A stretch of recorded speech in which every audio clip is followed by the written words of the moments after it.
c'est quoi Jean-Luc Mélenchon? C'est un trotskiste, c'est un communautariste, c'est un islamo-gauchiste peut-être. Écoutons Stéphane Le Foll, c'est la gauche de gouvernement, la gauche républicaine, mais alors celle-là n'existe plus.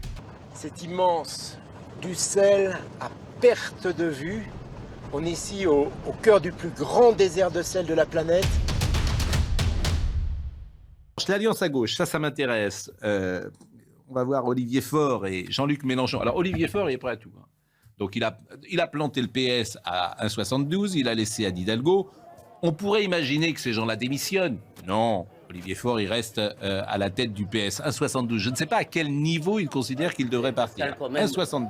1,72. Les questions de principe ne valent pas quelques circonscriptions quand même.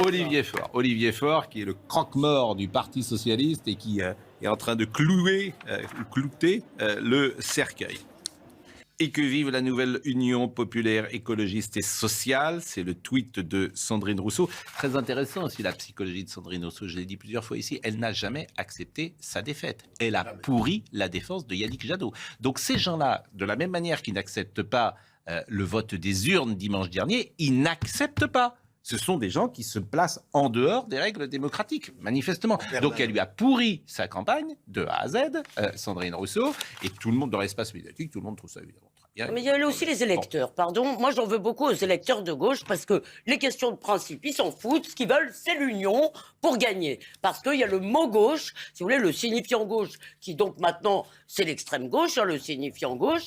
Eh bien, ça leur suffit. Il faut que ce soit la gauche qui gagne. On s'en fout. Et tous les électeurs dans la manif, tous les gens le disaient dans la manif. Donc, c'est pas juste les appareils. C'est très intéressant cette période. Quand je dis il n'y a pas de tribune, effectivement, c'est-à-dire que c'est quoi Jean-Luc Mélenchon? C'est un trotskiste, c'est un communautariste, c'est un islamo-gauchiste peut-être, c'est effectivement l'ultra-gauche, mais alors là, ça gêne personne. Non, c'est plus compliqué que ça. Je ne suis pas d'accord avec vous. Ah bon? Vous êtes une analyse sommaire, je ne suis pas d'accord. Oui. Non, Mélenchon, c'est un militant qui vient du trotskisme, tout le monde le sait, qui est un socialiste au départ laïque, quelqu'un qui était arc-bouté sur ses principes, et qui se retrouve dans une posture où il a à la tête d'un rassemblement hétéroclite, et il essaie de gérer les sensibilités des uns et des autres. Et il donne des gages à tout un courant dans sa mouvance insoumise Union populaire aujourd'hui, de gens qui effectivement sont pro-voile, sont plutôt woke, etc.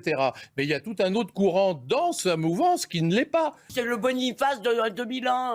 Arrêtez là, franchement. C'est évidemment un choix électoraliste. Pascal Boniface en 2001 avait dit que le PS devait abandonner la défense d'Israël pour la défense des Palestiniens parce qu'il y avait plus à prendre chez les musulmans que chez les Juifs. Il avait dit ça dans ça une n'a note. rien à voir. Là, on si, c'est exactement ça. C'était Ranova, quoi. Aussi. Écoutons Stéphane Le Foll qui était ce matin sur RTL. Un des éléphants, c'est la gauche de gouvernement, la gauche républicaine, mais alors celle-là n'existe plus. Ça, c'est fini, c'est arrêt buffet. Tous ces mouvements qui sont en fait pour contrer Emmanuel Macron, le paradoxe, c'est qu'ils vont le servir. Puisque les gens vont tellement flipper de les voir arriver qu'ils vont faire du vote utile. Ils vont faire du vote utile. Donc ceux qui votaient républicains, ils vont dire « Oh là là, ça ne sert plus à rien ». Emmanuel Macron, ceux qui votaient parfois Marine Le Pen, oh là là, on va peut-être aller chez Emmanuel Macron. Donc c'est ça le paradoxe. Donc tu vas avoir deux blocs, une gauche radicalisée mais unie, et puis Emmanuel Macron qui va se balader. Mais vous avez raison. On est ici au cœur du plus grand désert de sel de la planète. 12 000 km², c'est l'équivalent de 2 départements français. C'est immense, absolument immense.